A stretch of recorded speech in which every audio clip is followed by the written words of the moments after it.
La doctora a cargo del día de hoy es la doctora Pilar Elena Macetti Soler. Es médica cirujana con especialidad en neurología y formación de neurogenética, graduada de la Universidad Nacional Mayor de San Marcos, médica neuróloga en el Hospital de la Piet-Salpêtrière de Francia desde 1990 hasta 1993, directora del Instituto Nacional de Ciencias Neurológicas del 2016 hasta el 2020, presidenta de la Sociedad Peruana de Neurología del 2014 al 2016. También fue ministra de Salud del 2020 al 2021. Con ese paso, le doy la palabra a la doctora Macetti. Muy buenas noches.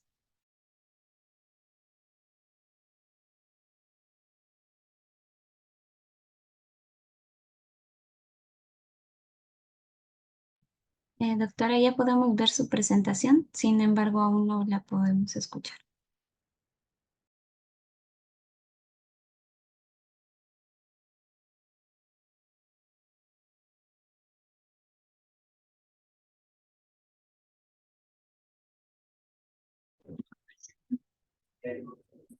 Disculpen mi burrada, estaba con el micro silenciado. A ver, en primer lugar, muchísimas gracias por la invitación. Es una tremenda oportunidad el poder conversar acerca de migraña, no solamente por lo que es altamente prevalente entre todos los seres humanos, sino porque además les cuento que un trabajo que se hizo en ciencias neurológicas entre el personal de salud, cuando lo habitual es 10%, éramos 30%. ¿Hay algún mensaje? Me parece haber escuchado una comunicación. No. Ok. Entonces, para que tengan una idea, muy probablemente entre todos los que estamos en esta reunión exista una estadística mucho mayor todavía de migraña que el 10%. Los que trabajamos en salud somos generalmente de una estructura de personalidad que nos hace más propensos a este tipo de dificultades. ¿Ok? Entonces, vamos a hablar acerca de la fisiopatología de la migraña. Para ello hay que recordar algunas cosas que tenemos que tener en cuenta.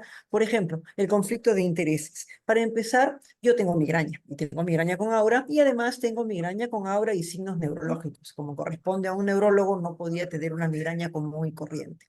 Soy además médica tratante de muchas personas y muchas familias en las cuales hay migraña familiar inclusive. Trabajo en nuestra universidad donde he hecho una serie de clases y conferencias y en otras universidades y grupos de pacientes lo mismo. Por esta conferencia, independientemente de los honorarios que me paga la universidad, no estoy recibiendo ninguna remuneración en particular. Lo primero que tenemos que hacer antes de hablar de la fisiopatología es analizar un poquito la parte epidemiológica. Y como ven ustedes en el mundo, ¿dónde no hay migraña? Probablemente en la Antártida, salvo que nosotros podamos entrevistar a los que viajan a la Antártida y están 6 meses atrapados en medio de la noche, ¿ok? Y probablemente ellos sí hagan migraña en forma significativa. Miren las estadísticas mundiales y en realidad el dolor de cabeza en general, dolor de cabeza como tal de cualquier tipo, casi la mitad de la humanidad tiene en algún momento dolor de cabeza, pero migraña está entre 10, 15, 17% más o menos. Miren la estadística, por favor. La parte norte, 9.7, 11.4, y el Asia, que está a mitad de camino, 10, África, que también está en el sur, 10.4. Miren el problema que tenemos en Latinoamérica. Y no es un problema que se dedica únicamente, no solamente tiene que ver con migraña, ¿verdad? Somos un continente con un serio problema de sobrepeso, un serio problema de los 4 jinetes del apocalipsis: hipertensión, dislipidemia, diabetes y cardiopatías no controladas. Por consiguiente, con alto riesgo de secuelas neurológicas más adelante. Y somos un continente con una mucho mayor prevalencia de demencia a la cabeza, enfermedad de Alzheimer, y ya se imaginarán que le pisa los pies al Alzheimer la demencia vascular con lo que acabo de mencionar. Entonces, tenemos un serio problema. Más aún, este trabajo es del 19. Algunas estadísticas recientes hablan de que se encuentra en incremento en Latinoamérica. 18% aparentemente, ¿ok? No es un trabajo muy completo, pero por lo menos nos da una idea, ¿ok? Además, ¿qué significa dolor de cabeza migrañoso? Es el sexto lugar entre hemos vivido con discapacidad. Y no hablamos de la millonada que se gasta en analgésicos y demás. Y es muy difícil medir la calidad del trabajo, ¿verdad? Es muy difícil medir la calidad del trabajo. Entonces tenemos un problema serio, inclusive entre los que estamos conversando. A lo largo de la historia, el dolor de cabeza migrañoso ha sido descrito desde hace 3.000 y algunos dicen antecedentes de hace 6.000 años, inclusive antes de la era común. Miren este interesante tratamiento. En un papiro egipcio relacionado con salud había este dibujo. Tomaban un modelo en cerámica de los lagartos que hay en el Nilo, lo enfriaban y lo amarraban a la cabeza de la persona. Lo frío ayuda, por un lado, y por otro lado, la compresión probablemente de esta banda, al comprimir la parte temporal, la sensación de dolor baja. Interesante. ¿Quién hizo una superdescripción de migraña? Hipócrates. Él no tenía migraña, que se sepa, pero la descripción ha trascendido a lo largo de la historia. Y Lewis Carroll sí tenía él migraña, pero es interesante ver cómo muchos autores, particularmente el doctor Rodríguez, que hace toda la evaluación de su caso y de sus publicaciones, pensaba que parte de los componentes distorsionados que hay en algunas de sus obras tendrían que ver con las distorsiones que alguna vez uno siente cuando tiene el aura de migraña. Y la migraña es tan trascendente que hasta el mismo Oliver Sacks ha escrito sobre la migraña, ha trabajado mucho tiempo en migraña independientemente de su trabajo como productor de películas. ¿Okay? Dos tipos de dolores de cabeza nos agobian, la parte tensional y la migraña. Miren que la migraña puede ser global o puede ser unilateral. Y hay una característica fundamental de la migraña que la diferencia de otras cosas. ¿Okay? Lo más importante a nivel de la migraña es que vamos a tener pum, pum, pum. Ese pum, pum, pum me lo enseñó el hijito de una de mis pacientes con migraña, porque la mamá me comentó que el niño también tenía migraña. Y yo le empecé a preguntar un poquito y me dice, le digo, te late, te hinca, te aprieta, buscando una palabra para un niño pequeñito. Y él me miraba como diciendo, ¿qué me está hablando esta señora? Y me dijo, a mí me hace pum, pum, pum, latido. Las cefaleas vasculares duelen como latido. Recuerden ustedes cuando han estado con fiebre, recuerden si han hecho mal de altura, recuerden después de una intoxicación alcohólica importante, podemos tener cefalea vascular y la característica del latido es típica de estas cefaleas, incluida la migraña. Por supuesto, el paciente con migraña que se pone a hacer 20.000 cosas empeora el dolor. Y miren este detalle. Molesta el ruido, molesta la luz, molestan los olores fuertes, hay náuseas y hay vómitos. En cambio, en la cefalea tensional, que duele toda la cabeza y como es un peso, una banda, es opresiva, no empeora con la actividad física y no tiene acompañantes, ¿A qué se asocia todo esto? Estresores para algunas personas, muy frecuente. Épocas del año para otras, les duele más la cabeza en verano, por ejemplo. Algunas veces, en el caso de la mujer, al régimen catamenial, hay mujeres que hacen más migraña cuando ovulan, o hacen más migraña antes de la menstruación o durante la menstruación, ¿ok? Algunas veces el ambiente, por ejemplo, en mi caso, si yo entro a un ambiente demasiado congestionado, a un centro comercial en Navidad o el Día de la Madre, auxilio, socorro, es para salir corriendo porque la congestión, el aire tan saturado me provoca migraña. Algunas veces los alimentos, amigos, pero recuerden, no hay dos pacientes con migraña. Si tenemos que hacer una lista de los desencadenantes de la migraña, escribiríamos en un papel unas 20 páginas y no terminaríamos, porque alguna vez, algún día, en algún lugar, algo le dio migraña a alguien. No significa que agarramos la lista y ¿qué nos queda? Solamente tomar agua y eso, ¿ok? Por consiguiente, eso es específico de cada persona. Cada persona es su migraña. Yo como chocolate y soy feliz comiéndolo y no me da migraña. Puedo comer, por ejemplo, la yema del huevo y no me da migraña. Puedo comer, puedo tomar vino tinto y no me da migraña, felizmente. Y así sucesivamente. O sea, asuntos alimentarios prácticamente ninguno me da migraña. Tal vez tendría que recordar que en mi caso, la cola inglesa me daba migraña. Felizmente ya no hay. La cola inglesa. He probado todos los colorantes rojos que se han cruzado en mi camino y solo la cola inglesa me daba migraña. Hasta el punto que yo no lo creía. Me tomé una cola inglesa, me dio migraña. Dije, casualidad. Me tomé una segunda cola inglesa y me dio migraña. Dije, me he sugestionado. Me tomé una tercera cola inglesa a propósito, para ver si me daba migraña. 30 minutos después me estaba muriendo. ¿Ok?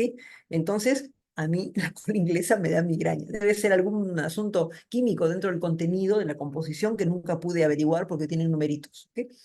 Por consiguiente, yo nunca más volví a tomar cola inglesa, pero puedo tomar la cola escocesa, puedo comer las manzanitas con caramelo y todas las otras cosas rojas, ni me molestan. Miren lo específico. Entonces, no agarren la lista y le dan el paquete completo de cosas al pobre paciente y le dicen, nada de esto debe comer. Hay que probar. Y no olvidar nunca el cuello. Y miren el cuello. El cuello es una cefalea migrañosa y está en la cefalea por tensión muscular. Entonces, el cuello es un tremendo detonante y tiene que ver con la inervación, ¿ok? Miren la duración. Generalmente, unas horas, 2, 3 horas, a 3 días puede durar una migraña. A 3 días, díganme ustedes con estas características, si no es una entidad realmente perturbadora que impide que la gente trabaje. ¿Ok? Que impide que la gente trabaje y si trabaja, trabaja mal porque con una cefalea intensa y con los otros acompañantes no se van a poder concentrar. Dos formas de migraña. Ya saben que es intermitente, ¿no es cierto? Pum, pum, pum. Hay dos formas de migraña, y dicho sea de paso, migraña o jaqueca es lo mismo por si acaso, no tiene que ver con la intensidad ni nada, depende de dónde van a mencionarlo, ¿ok? Jaqueca viene de sasiga y es mucho más empleado en Europa, y migraña viene de midgrain, el grano de café que se puede partir por la mitad porque el paciente siente que se le parte la cabeza. La migraña común no tiene aura y duele toda la cabeza, con toditos sus acompañantes.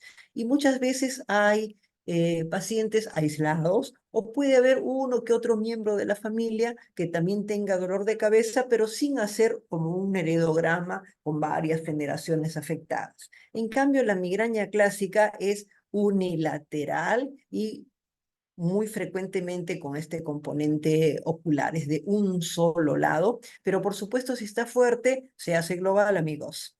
Miren los acompañantes, al igual que acá, pero en este caso es muy frecuente ya el patrón dominante, ¿no? Por ejemplo, mi padre tenía migraña con aura, mi hermana y yo tenemos migraña, yo tengo migraña con aura, como les he mencionado, mi hermana tiene auras y pocas veces ha hecho migraña.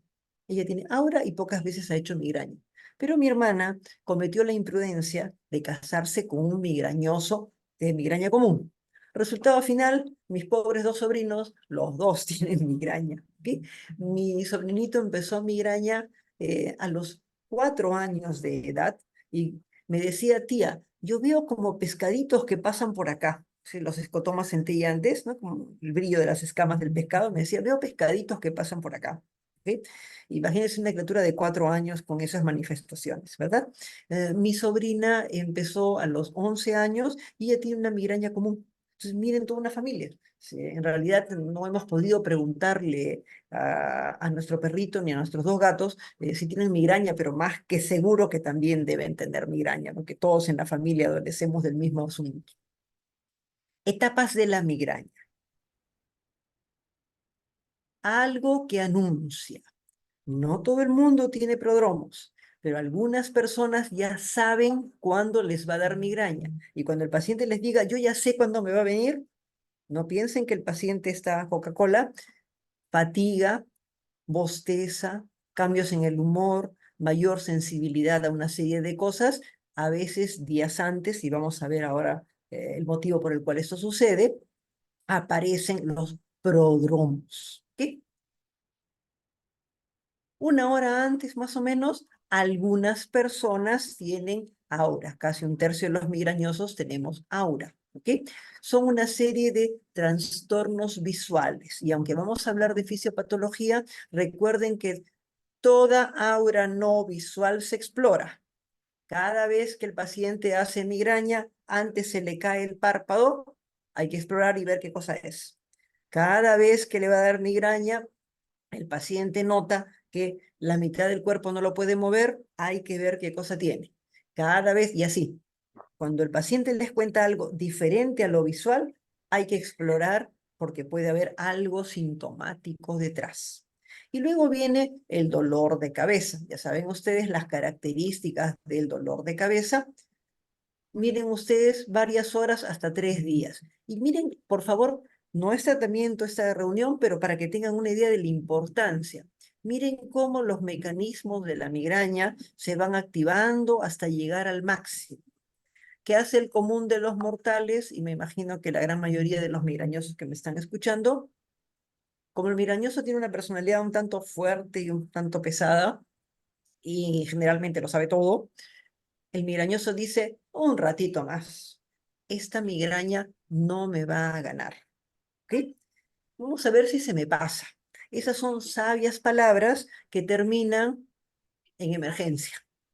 ¿Ok? Porque la migraña tiene que tratarse en los primeros 30 minutos. En algún otro momento conversaremos acerca del tratamiento para migraña, pero el analgésico se toma aquí se toma el analgésico, no se toma aquí. Aquí el proceso ya está muy avanzado, difícil revertirlo. Como todo analgésico, me baja un poquito el dolor, pero no corta el proceso. La migraña es un proceso complejo y cuando la migraña viene, hay que matarla, ¿de acuerdo? Y por supuesto, después que se resuelve el dolor de cabeza, el paciente queda somnoliento, queda lento, quiere acostarse, quiere descansar antes de continuar con sus actividades para recuperarse de todo este proceso. Pero el cerebro del migrañoso no es exactamente igual, porque los otros cerebros no reaccionan a una serie de estímulos y cada estímulo depende del paciente. Hay pacientes que le dan la lista de todo lo que les provoca migraña, hay pacientes que es totalmente aleatorio. Pero el cerebro de un migrañoso no es igual al resto de los cerebros. En medio de las crisis hay una serie de trabajos que tratan de ver activación de las estructuras cerebrales y ¿qué resulta? Que el paciente entre crisis tiene una activación muy reducida de una estructura que tiene que ver con la percepción de estímulos en el cráneo. ¿Cuál es el nervio craneal que percibe todas las formas de sensibilidad de la parte craneal? Ese nervio, si recuerdan en neuroanatomía, era el trigémino, ¿verdad? El trigémino. Entonces, el núcleo espinal del trigémino, el más bajito, que se llama núcleo espinal porque está en el bulbo, pero baja hasta los primeros segmentos cervicales, ¿ok? Esa es una estructura que, a diferencia del resto de los mortales sin migraña, tiene una activación reducida cada vez que estimulamos. Y miren ustedes el tiempo que va transcurriendo antes de la crisis. Y miren ustedes la activación de este núcleo. Está baja mucho antes y poco a poco nos acercamos al momento en el cual el voluntario que se ha prestado a estas pruebas va a hacer migraña y miren cómo va aumentando la sensibilidad antes de la crisis. En realidad, este aumento progresivo de la sensibilidad nos va preparando para ya desbordar todo el componente de migraña. Entonces, este es un cerebro diferente. Además, no lo estoy presentando aquí con miras al tiempo, pero hay otros trabajos que muestran que el cerebro del migrañoso responde mucho más rápido y más intensamente con el fenómeno de dolor ante una serie de estímulos. ¿Ok? Es decir, es un cerebro que poco a poco se va haciendo cada vez más hipersensible y de por sí es hipersensible. Si hacemos estadística y colocamos en un lado personas sin migraña y en el otro lado personas con migraña, y a las dos personas les da herpes zóster, ¿cuál de los dos va a ser más probabilidad de neuralgia postherpética? Evidentemente, el que tiene migraña. Si tomamos dos grupos de diabéticos, uno sin historia de migraña y otro con historia de migraña, y los dos grupos tienen neuropatía, ¿cuál va a ser más dolor neuropático? Los amigos de la migraña.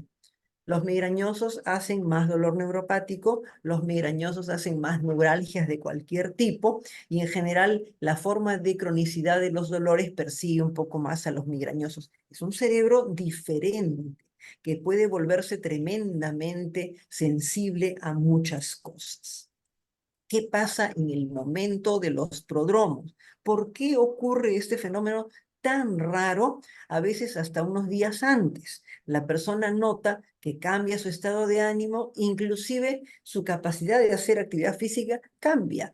Como esto es una patología de muchas personas jóvenes, ustedes van a ver cómo salen a correr en las mañanas y cuando están llegando al momento en que van a tener migraña, no sienten el cuerpo igual, están cansados, sienten que la eficiencia de su musculatura va bajando. El paciente o la persona afectada se vuelve muy irritable, ¿ok? Tienen curiosamente antojos. Me provoca, doctora, comer algo ácido. Yo quiero comer dulce. Ya cuando empiezo a buscar dulce, ay, ya sé que la migraña y estoy buscando mi pastilla. Bostezo, aunque me acabo de despertar, qué cosa para rara. Y ya siento que mi cuello se contrae, ya siento que, ay, el ruido del carro ya me molesta. Estoy diferente, doctora, yo me doy cuenta que estoy diferente. Y eso se repite cuando voy a hacer migraña, porque cualquiera puede tener estas cosas, ¿ok? Pero cuando se repite, si es consistente, entonces es factor de predicción. Y esas personas tienen su pastillita guardada y cuando entran en esta etapa, abren el cajoncito, sacan la pastillita y se la ponen en el bolsillo. Miren la ventaja, ¿verdad? Yo no tengo prodromos. Por consiguiente, aunque tengo muy poca migraña, tengo repartido por todo el país mis pastillas. Por si acaso me agarre, inmediatamente la mato. ¿Ok? Entonces, ¿cuál es el origen de todo esto? ¿Ok? Hay incremento de flujo que acompaña a estas manifestaciones, miren, en el hipotálamo posterior, y eso nos permite entender, por ejemplo, el cambio en el estado de ánimo, los antojos, porque eso viene del hipotálamo, permite entender también la sustancia gris periacueductal que tiene que ver con el sistema reticular, esto de los bostezos, ¿verdad? ¿Por qué van a bostezar si se acaban de despertar? ¿Ok? Y por supuesto, la hipersensibilidad, ese pequeño, no pequeño, es pequeño pero largo, núcleo trigeminal espinal, que va desde la protuberancia, el bulbo, hasta la médula cervical, es como toda una columna larga que integra toda la información sensitiva del cráneo y parte del cuello, de la cabeza y parte del cuello. ¿Ok? Entonces, recuerden, tres estructuras que funcionalmente se activan antes, cuando va a haber prodromos. El que no tiene prodromos, evidentemente, no tiene esto. ¿Ok? Luego viene la etapa de aura. Quiero mostrarles este dibujito de acá. Es un libro antiquísimo, antiquísimo, antiquísimo, antiquísimo. Lashley, según dicen, bueno, decía nuestros maestros de la época, eh, nos hablaban de que Lashley tenía migraña y tenía aura y que él habría dibujado su propio escotoma. Este es un aura, miren, empieza en el centro y se va abriendo hacia la periferia. Y es un aura que tiene escotomas centellantes, uno ve como rayitas que oscilan, que titilan, y empieza por el centro y se va abriendo, abriendo, abriendo, abriendo, abriendo, hasta que llega a la parte periférica. Lashley tenía escotomas centellantes, bueno, si es su aura realmente, como dicen los neurochismosos, pero en el centro había escotoma ciego, no veía por esa mitad del ojo. En cambio, yo solamente tengo escotomas centellantes, pero puedo ver detrás, ¿ok? No hago escotoma ciego. Igual es una jarana cuando uno tiene el aura, porque concentrar la vista con esas cosas que van haciendo así, bien complicado, además de que intelectualmente la verdad que uno no está exactamente igual. Encima yo hago disfasia, así es que bien difícil que me manejen esta situación. Entonces, esta es una escotoma doble con una zona ciega y con escotoma centellante. Es en hemianopsia, por si acaso, ¿ok? Es en hemianopsia, ¿ok? Estos componentes de aura se desarrollan entre 5 a 20 minutos y generalmente dura una media hora como máximo, ¿ok? Siempre el aura se considera menor de una hora. Cualquier persona que tiene este fenómeno de aura de una hora en adelante se explora. Las auras no visuales se exploran. Las auras prolongadas se exploran porque puede haber otra cosa. Si hay tantos migrañosos, tenemos derecho a tener una malformación, un aneurisma, un tumor, un cisticerco, ¿verdad? Por consiguiente, es importante recordar que las auras no visuales se exploran y las auras prolongadas se exploran. Miren las auras que hay. Aura visual, que es clásica. El aura visual es clásica, ¿de acuerdo? Hay auras sensitivas. La primera vez que tuve un aura, estaba en el cine, viendo, todavía me acuerdo para que vean lo impactante que fue el fenómeno, ¿no? Un hombre llamado Caballo, en el año de la pera, ¿ok? Estaba viendo esa película y de pronto empezaron los escotomas centellantes y yo pensé y dije, uy, estoy haciendo aura. ¿No? ¡Ah, qué emoción! Yo que quería ser neuróloga y tenía aura. Y de pronto, ¿qué creen que sucede? Empiezo a hacer parestesias en la mano derecha, en la comisura derecha, y no podía hablar bien, ¿ok? Me estaba diciendo que estaba a mi costado, le digo, y estoy haciendo, y me salía cualquier cosa, hacía disfasia. Yo dije, pucha, que voy a convulsionar. Tan de inmediato pensé, dije, acá debo tener, algo se está rompiendo, tengo un tumor, ahorita voy a convulsionar, tengo un cisticerco, me hice 80 diagnósticos en 5 minutos, ¿ok? Entonces, para que tengan ustedes en cuenta, aura sensitiva. Uno puede sentir también cosas raras, uno puede tener componentes, por ejemplo, de percepción de olfato, de gusto, uno puede tener componentes motores. Tengo un grupo de pacientes que hacen tosis palpebral, cada vez que hacen migraña hacen tosis palpebral. Tengo otras dos hermanas que cada vez que hacen migraña hacen ataxia y un niñito que hace migraña y hace hemiplegia. Entonces, si bien pueden haber migrañas raras con auras raras, toda migraña que no es visual, uno explora. Entonces yo tengo la tranquilidad que en esta cabecita solamente hay neuronas que se van perdiendo con los años, pero son solo neuronas. Aparte tengo líquido y las meninges, pero no tengo nada raro. Entonces recuerden, toda aura no visual se explora. Esto existe. Hay migraña oftalmoplégica, hay migraña con ataxia, hay 20.000 migrañas raras, pero eso se explora, ¿ok? Y luego uno tiene tiempo. Si no tengo mi pastilla a la mano, tengo tiempo de buscarla, ¿verdad? ¿Qué es esta aura? Las auras, las que más se han estudiado son las auras visuales. Las auras visuales se ha detectado una despolarización, ya se imaginarán si es visual, de la corteza occipital, y como es en hemianopsia, es de un solo hemisferio, y se ha detectado una despolarización de la corteza que va avanzando, avanzando, avanzando hacia adelante. La velocidad con la cual avanza la despolarización de la corteza, amigos, es la misma velocidad con la cual avanzan los escotomas centellantes. Miren ustedes qué interesante correlación. Entonces hay una despolarización que va avanzando. El nombre técnico de este asunto es depresión cortical extendida. ¿Ya? Cortical Spreading Depression es lo que van a encontrar en los textos. ¿Okay? Y esto es lo que va avanzando en paralelo al resto del problema. ¿Por qué? Se genera una onda de despolarización, una onda de intercambio de iones que va avanzando.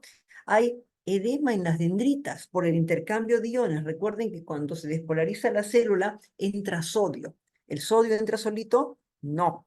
Cada átomo de sodio entra con 9 moléculas de agua. Por consiguiente, es volumen y hay edema, ¿ok? Esta despolarización va deprimiendo la corteza cerebral y avanza el frente de depresión, avanza, avanza, avanza hasta que se extingue, ¿ok?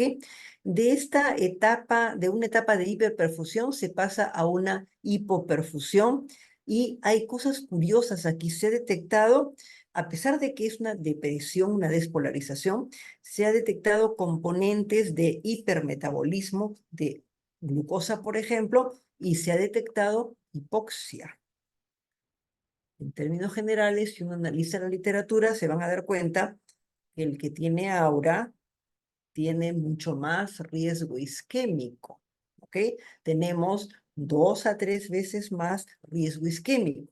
Por eso a todos mis pacientes con migraña que son jóvenes, los tengo absolutamente aleccionados. Les digo, usted, como son jóvenes, va a vivir hasta los 90 o 100 años. Por consiguiente, los 4 jinetes del apocalipsis, no se deje agarrar. Hipertensión controlada, dislipidemia controlada, diabetes controlada, cualquier problema cardiovascular controlado. Usted tiene que envejecer saludablemente, porque cuando usted haga hemiplegia, yo ya no estaré en este mundo de Dios, no lo podré atender. Entonces es muy importante que las personas sepan que cuando uno tiene aura, tiene más riesgo isquémico a futuro y los fenómenos cardiovasculares de alto riesgo tienen que estar en todo el mundo absolutamente controlados, pero en particular al paciente con migraña. Encima tomamos vasoconstrictores, ¿ok? ¿Se imaginan ustedes un diabético, hipertenso y dislipidémico tomando vasoconstrictores? Grave el asunto, ¿verdad? Grave el asunto.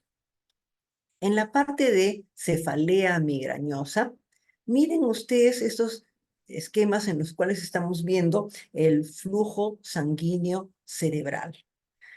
¿Qué han detectado? Miren ustedes el aumento de flujo sanguíneo cerebral en varias áreas del cerebro, en particular, colegas, estamos hablando de mesencéfalo, protuberancia. Miren el mesencéfalo. Aquí tenemos el mesencéfalo, mesencéfalo, mesencéfalo, mesencéfalo. Aquí estamos en el acné de la crisis. Y aquí se va resolviendo poquito a poco. Y junto con el mesencéfalo estamos viendo protuberancia también. ¿Quién estará involucrado en el mesencéfalo y la protuberancia? Ya sabemos que el núcleo espinal está, pero aparte del mesencéfalo y la protuberancia, esta característica, ustedes pueden provocar cefaleas no migrañosas, gente que no es migrañosa y le pongo un vasodilatador y le da dolor de cabeza, ¿ok? Pero cuando han hecho esas pruebas, este patrón de activación no está. Esto es específico del migrañoso. Entonces, algo hay acá, algo había abajo y algo hay arriba que se activa. Y si recordamos, ¿quién está allí? Nuestro querido trigémino.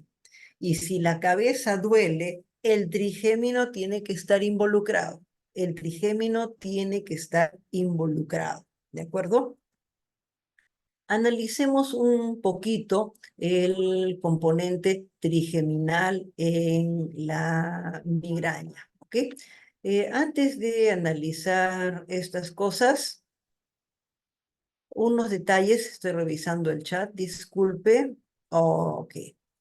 Eh, en el aura no hay dolor de cabeza. Cuando yo veo las lucecitas, no hay dolor de cabeza. Muchas veces me sucede, estoy saliendo del hospital, estoy manejando por evitamiento y empiezan las lucecitas, ¿ok? Prefiero no continuar manejando porque no estoy viendo correctamente y porque sé que cognitivamente no estoy igual. Entonces, busco un paradero donde haya resguardo policial, porque evitamiento roba, me pongo a un costado y espero. ¿Qué hago en ese momento? Espero que pasen las lucecitas y mientras tanto mi botellita de agua y mi pastilla están ahí listas. Entonces, cuando tengo el aura, no tengo dolor. Apenas se termine el aura, inmediatamente empieza el dolor de cabeza migrañoso. Va a empezar el pum, pum, pum. Entonces tengo unos minutos para buscar inmediatamente mi medicación y apenas termine el aura, me la tomo, ¿ok?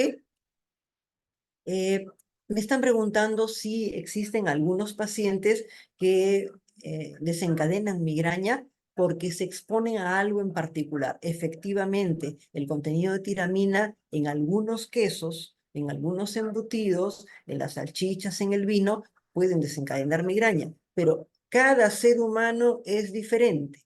Por ejemplo, felizmente, yo puedo comer todo el queso que quiera, no como muchos embutidos por la grasa, pero no me molesta, ¿ok? Tomo una copa de vino y estoy muy bien.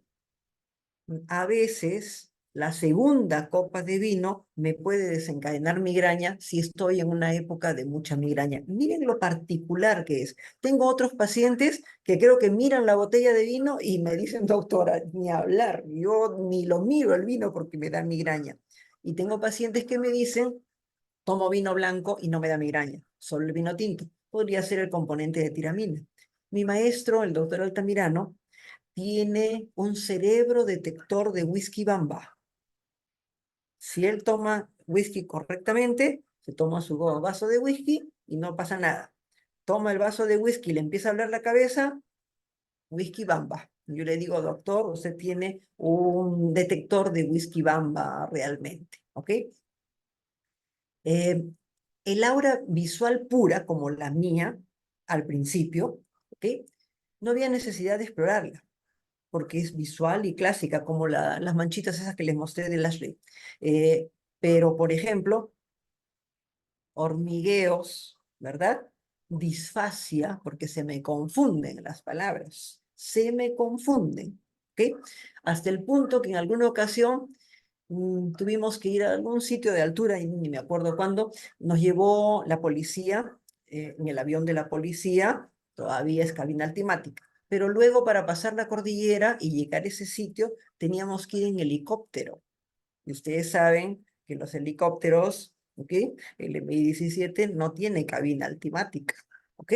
Entonces nos treparon por encima de la cordillera, preciosa la vista, la habilidad del piloto, fabulosa realmente, un hombre muy bien entrenado. Bajamos y resulta que con la subida, con la bajada, salimos del helicóptero y vienen los periodistas a hacerme preguntas. Y yo empiezo a hablar y me salía un cualquier cosa. El jefe del puesto de salud interrumpe y él empieza a contestar. ¿Ok? Me salvó. ¿Por qué me salvó? Porque había sido mi alumno y él sabía que yo hacía disfasia con el aura. O sea, me salen piedras. Quiero decir zapato y digo zatapo. ¿Ok? Para que vean ustedes. Y me dice, doctor, está haciendo migraña, ¿no? Yo lo quedo mirando y le digo, doctor, pero ¿usted cómo sabe? Y me dice, porque yo he sido su alumno y usted en la clase de migraña nos contó que la disfasia y esas cosas. Miren ustedes hasta qué punto, ¿ok? Solo se exploran las auras que no son visuales, ¿de acuerdo? Ok. En el momento del aura puede aparecer náuseas, es muy raro. Generalmente las náuseas aparecen después. Durante el aura la persona dice, si no fuera por esto yo puedo hacer de todo, ¿de acuerdo? Ok. Interesante la pregunta que nos hace Harry. Diagnóstico diferencial para migrañas con esta focalización podría ser un desorden cerebrovascular, por supuesto. Por eso es que hay que explorar, porque hay tanta gente con migraña y tanta gente con problema cerebrovascular.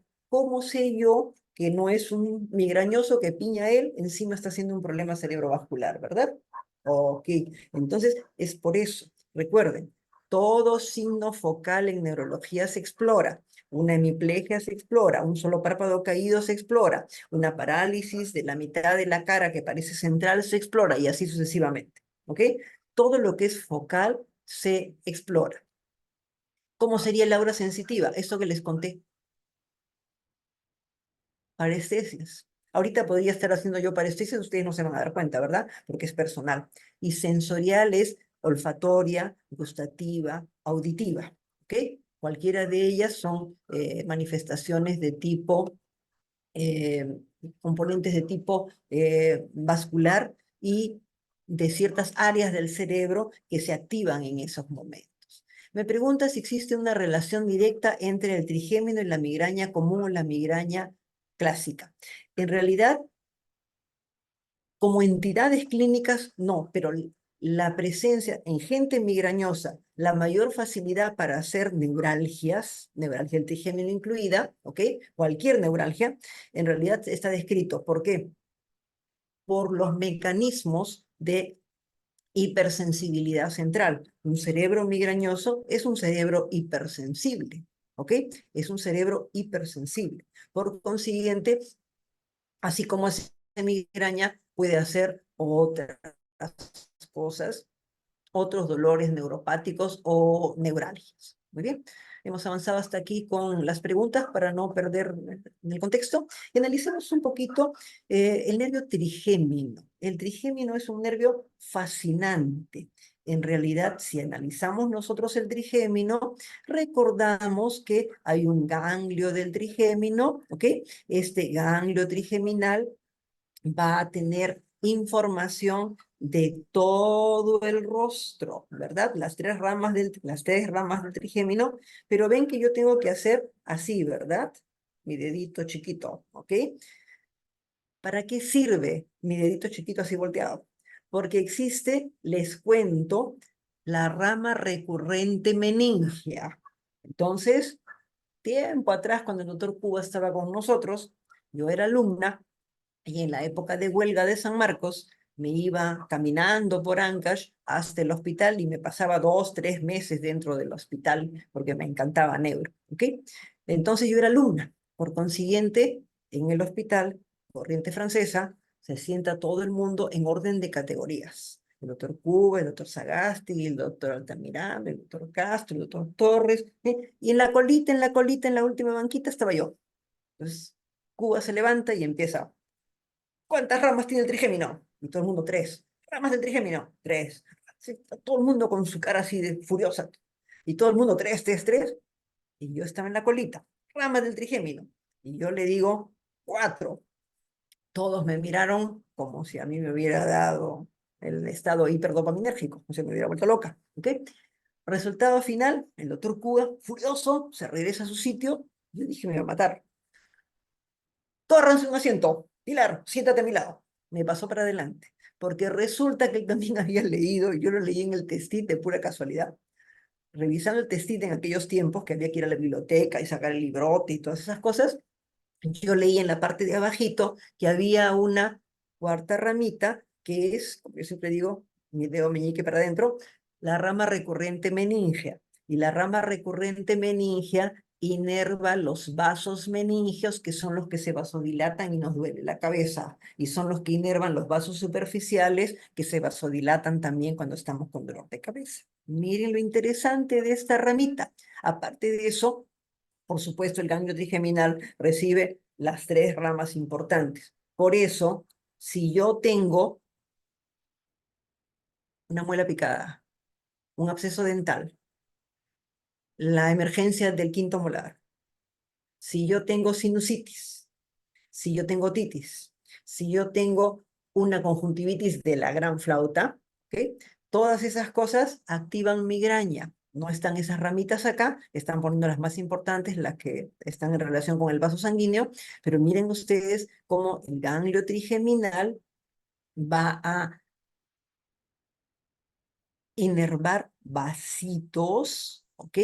Y miren ustedes cómo estamos encontrando las conexiones para el componente de este complejo trigeminal cervical. Miren ustedes que el complejo trigeminal cervical está en la parte vulvar y parte de la médula cervical, ¿ok?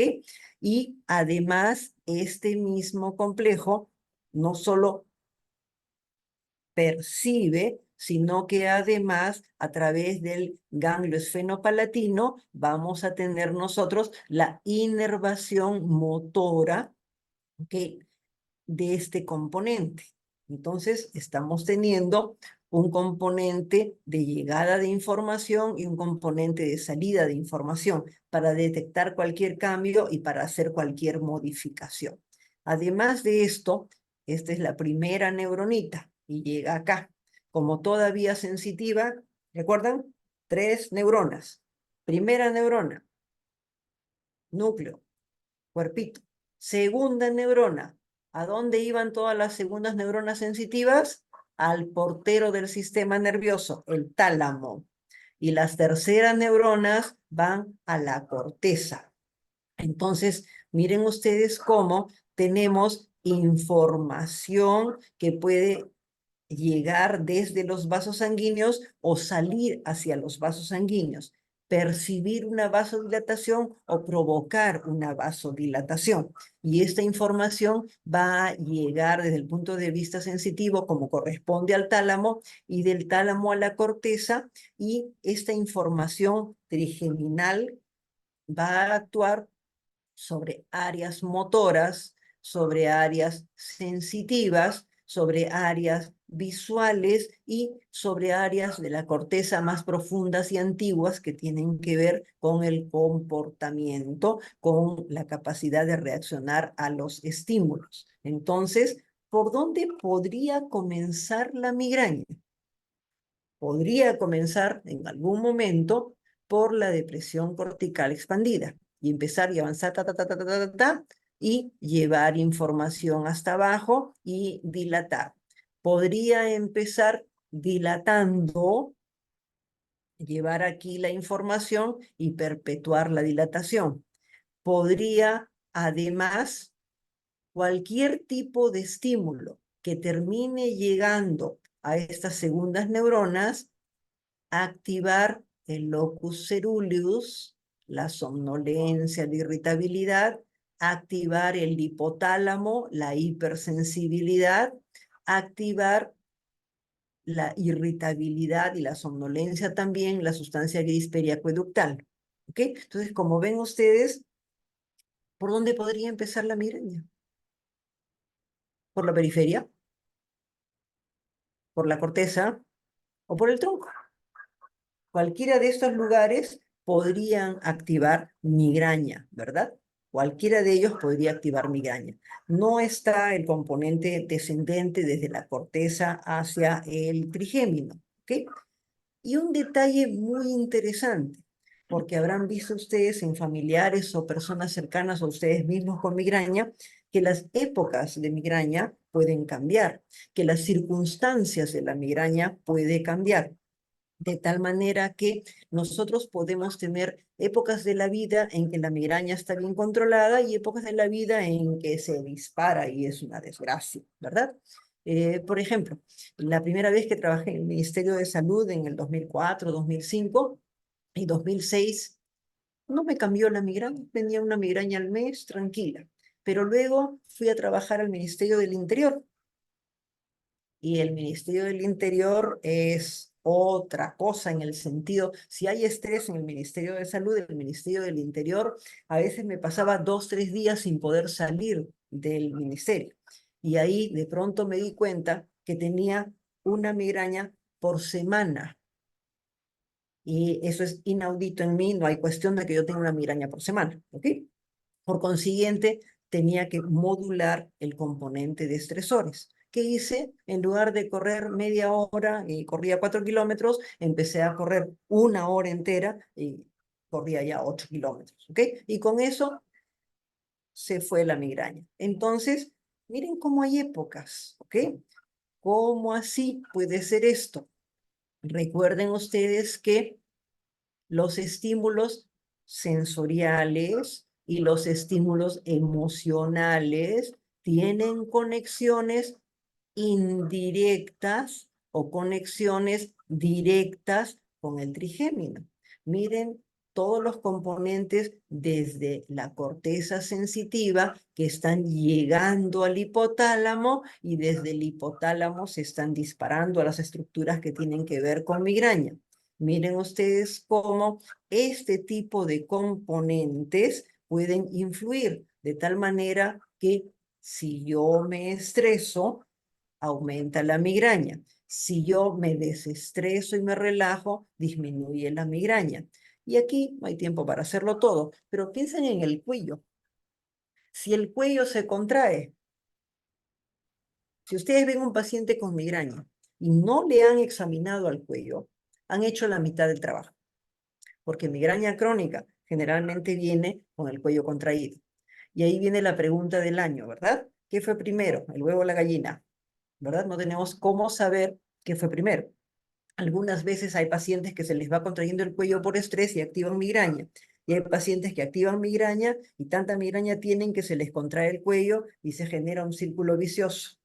Entonces, no se olviden, por favor, también del cuello. Eso significa que este componente de complejo trigémino cervical, ¿ok? Este componente puede recibir una serie de influencias activadoras o influencias inhibidoras para finalmente determinar si hay o no hay migraña. Es por eso que ciertas formas de estímulo, formas de vida y experiencias ambientales pueden modular a los queridos trigéminos a favor o en contra, a favor o en contra. Por consiguiente, cuando atendemos a una persona con migraña, no estamos atendiendo su dolor de cabeza, estamos atendiendo a la persona con migraña como un todo.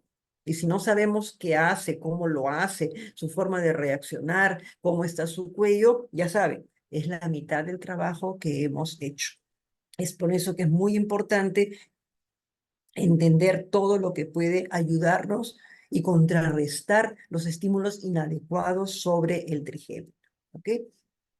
Esta es una lámina muy antigua, de los 2000, pero es una lámina interesante por las cosas que muestra. Esto en el fondo sigue siendo válido, está más complementado con las láminas anteriores que demuestran sobre todo la parte alta, la parte cortical, pero aquí hay algunos fenómenos interesantes. Hay un disparador en esa época, en los 2000, desconocido, ahora sabemos mucho más, y hay una activación. Miren ustedes este componente, ¿ok? Este es un vasito de la parte craneal, las arterias meningias y las arterias superficiales.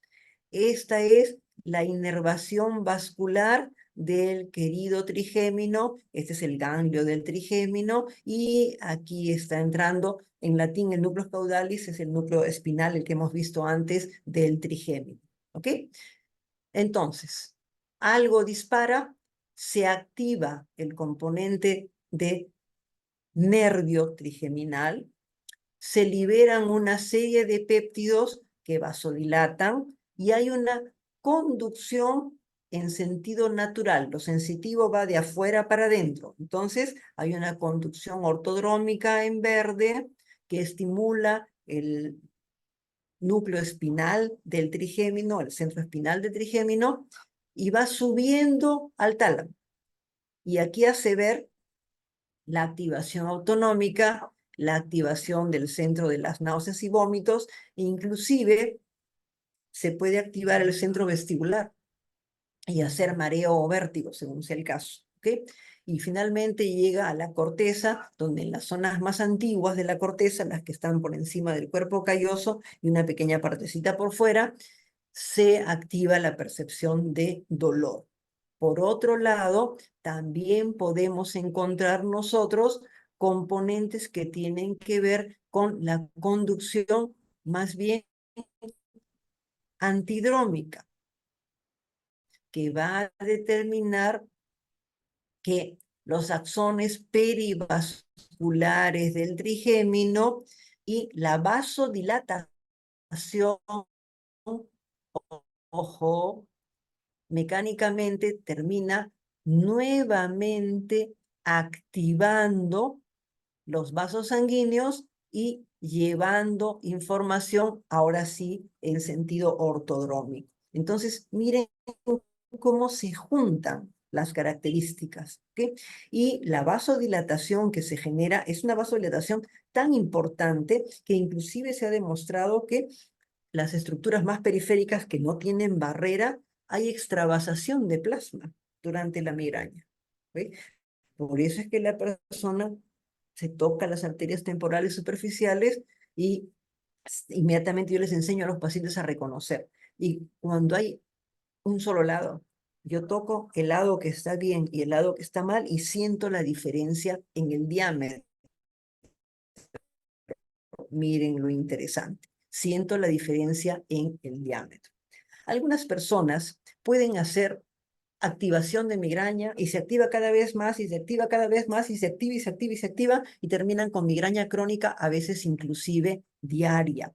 Estas personas tienen cambios en la activación cerebral, de tal manera que inclusive en la cefalea por tensión muscular crónica hay áreas que se activan y en la migraña hay áreas altas. Se dan cuenta que esta es la cara interna y es la corteza alrededor del hipocampo, una zona muy antigua que tiene que ver con nuestra capacidad de respuesta al medio, ¿ok? Y esto se activa también en forma crónica y en realidad la migraña crónica diaria son cambios en la sustancia gris, cambios transneuronales que van llegando, la información va subiendo y va activando la corteza en donde no debe, cambios que pueden ocurrir por ellos mismos o generalmente secundarios. ¿Por qué? Porque estamos recibiendo constantemente información desde el medio externo que están activando los centros de dolor, se facilitan y hacemos dolor a cada rato. ¿Ok? Hacemos dolor a cada rato. ¿Ok? No es una clase del componente terapéutico, que lo podemos ver en algún otro momento, pero les he puesto simplemente para que tengan una idea, ¿ok? Las fibras nerviosas trigeminales. Las fibras nerviosas trigeminales, miren todos los péptidos y neurotransmisores que contienen, ¿ok? Ahora hablamos, por ejemplo, lo común y corriente de los medicamentos que me van a ayudar para analgésicos antiinflamatorios que me ayudan para controlar todos los péptidos que tienen que ver con el dolor. Y parte del núcleo espinal, una buena parte, el núcleo espinal trigémino, tiene este péptido relacionado al gen de la calcitonina. Este péptido ahora es, como es el blanco de tantas cosas, este péptido ha sido investigado desde hace varios años y en la actualidad ya han desarrollado los GPANs, que son bloqueadores de este péptido. Se usan para migraña crónica, no los tenemos aún en el país, pero se usan para migraña crónica, ¿ok? De tal manera que esto es lo relativamente más reciente en relación a los péptidos que hay a nivel de el componente espinal del trigémino, el núcleo espinal del trigémino. Lo demás tiene mucho que ver con los antiinflamatorios y otros analgésicos que empleamos para ayudarnos, ¿okay?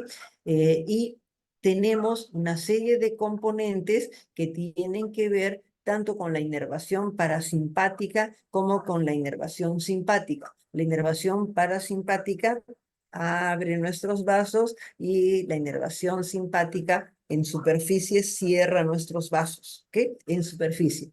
Recuerden esto porque cuando veamos la parte terapéutica vamos a ver nuevas alternativas que surgen en base a este tipo de estudio.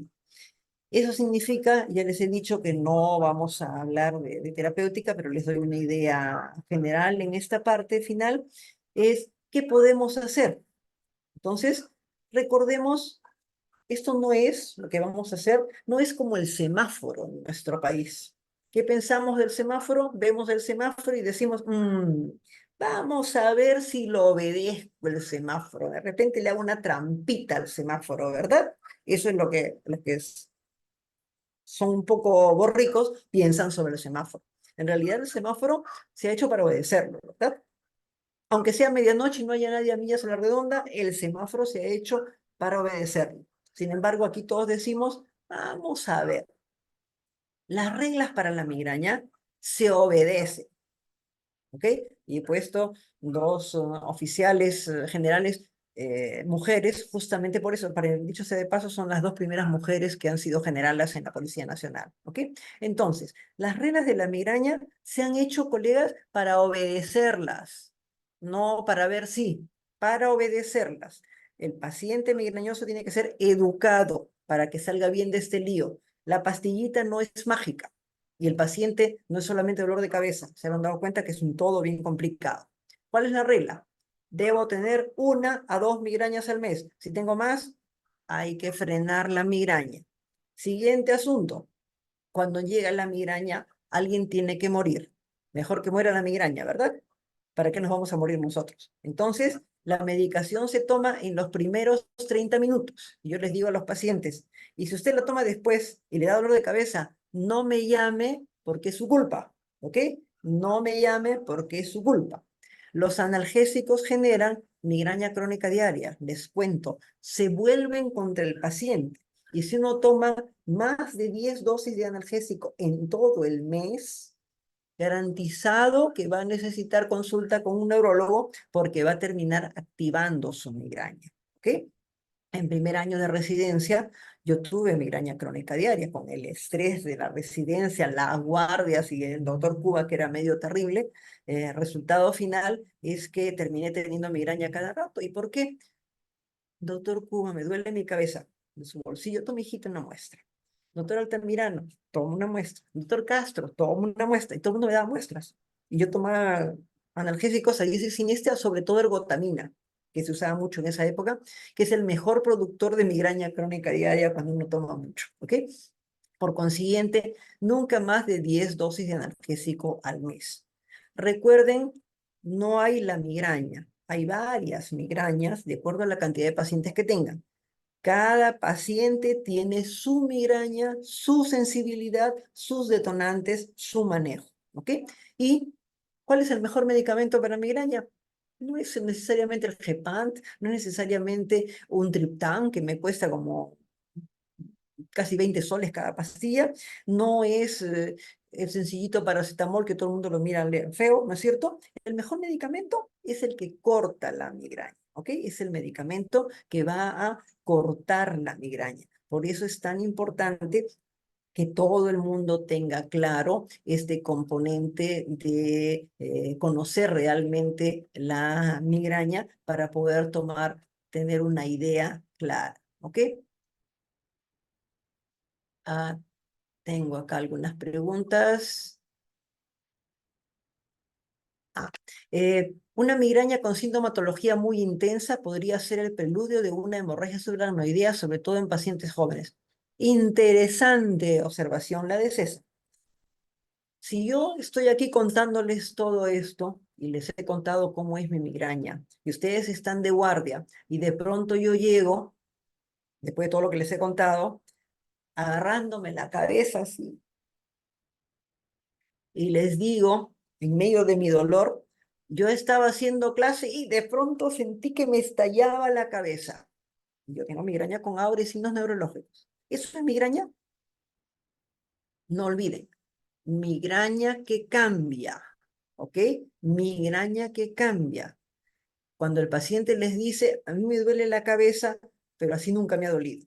Cuando el paciente les dice, a mí me duele la cabeza, pero este es el peor dolor de cabeza de mi vida. Cuando el paciente les dice, así me duele la cabeza, pero ahora nada me lo quita, ya me tomé esto, el otro aquí y allá y no puedo resolverlo.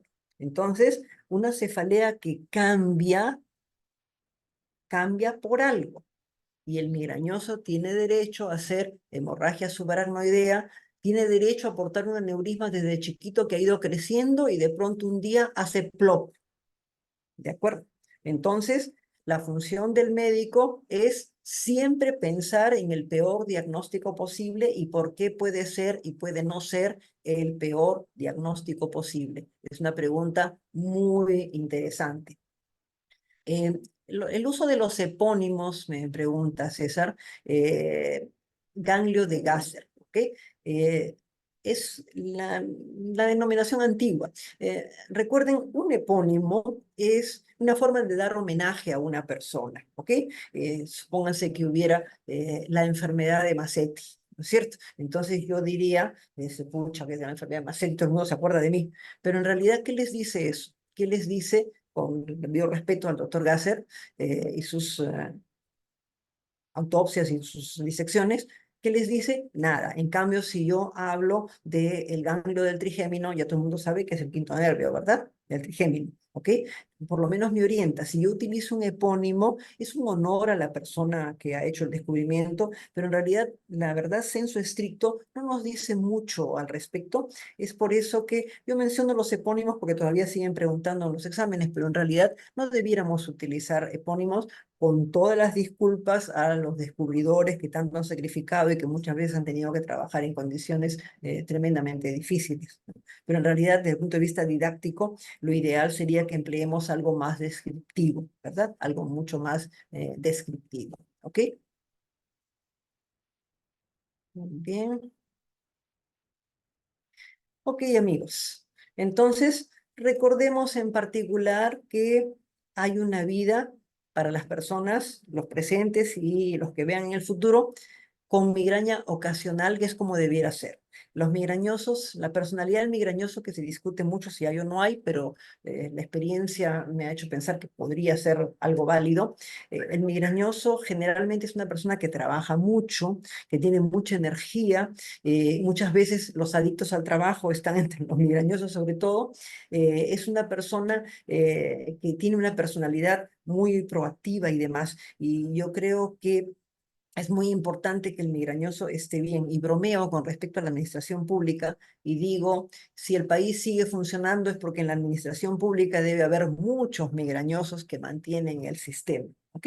Quería mencionarles esta foto. Esta es una foto que tomé en uno de nuestros museos del norte, sin flash, por supuesto, porque evidentemente es una foto, pero vista así rápidamente, excelente, ¿verdad? La persona agarrándose la cabeza. En realidad, si la miran bien, y en honor a la verdad, la persona está sosteniendo, se dan cuenta que hay una vincha, y es este sistema para cargar algo con una banda y se lleva a la espalda, la banda lo sostiene contra la cabeza y la persona está sosteniéndolo para que no se vaya a desviar a un lado o a otro. No sé, en su estricto, en realidad no es dolor de cabeza, pero describe muy bien el dolor de cabeza, ¿verdad? Y nos permite recordar que el dolor de cabeza es en realidad algo que la gran mayoría de la humanidad en algún momento carga y que todos nosotros debemos saber que existen formas de cefalea mucho más complejas inclusive que la migraña, pero que la función de nosotros, recuerden, primero que nada es controlar el dolor, ¿verdad?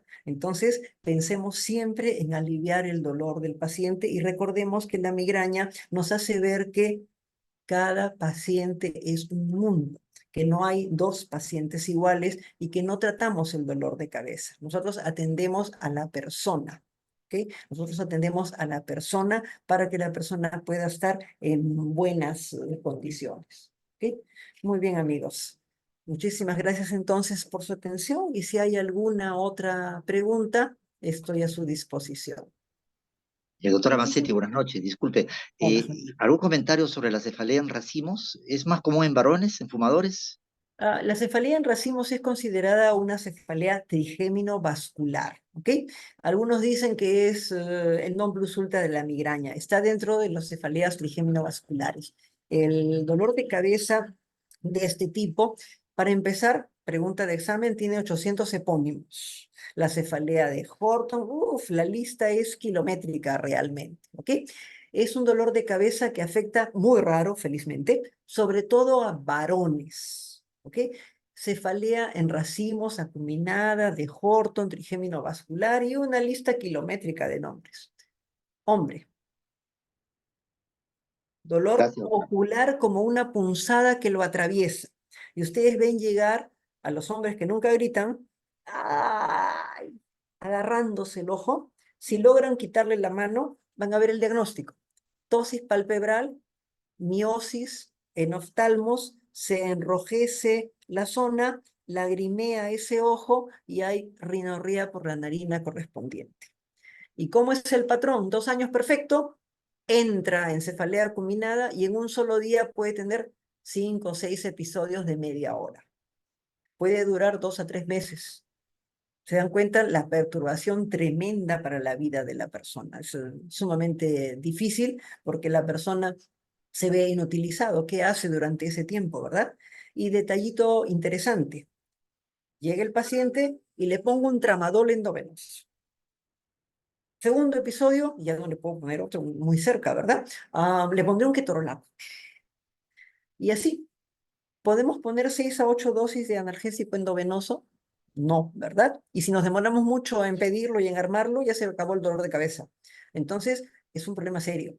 Responde fascinantemente bien al oxígeno, 10 a 15 litros por minuto durante unos 15 minutos, 10 minutos. Imagínense ustedes una cosa tan elemental. Lo sientan en un banquito, le ponen y le van aumentando el oxígeno y calma con eso. ¿Ok? ¿ok? Interesante fenómeno, ¿verdad? Interesante fenómeno. Es una forma especial de dolor de cabeza, de la misma manera que hay migraña hemipléjica, migraña oftalmopléjica, migraña vertebrovascular, hay ya formas raras de migraña. Hasta ahí les puedo contestar. ¿Alguna otra pregunta? Gracias, doctora. Al parecer ya no hay más preguntas, doctora Macetti. Más bien, muchísimas gracias por la ponencia que realizó el día de hoy. Así que de parte de la promoción ingresante 2021 de la Escuela de Medicina Humana de la Universidad Nacional Mayor de San Marcos y del 29º curso de Fisiopatología Clínica 2024, le otorga el presente reconocimiento a la doctora Pilar Elena Macetti Soler por su valiosa participación como docente en el 29º curso de Fisiopatología Clínica 2024, dictando el tema cefalea el día miércoles 28 de febrero de 2024, por lo cual se le otorga un punto de recertificación acreditado por el CNP. Muchísimas gracias, doctora Macetti, por la ponencia que realizó, por responder las preguntas y también por su predisposición para aceptar nuestra invitación el día de hoy. Muchas gracias.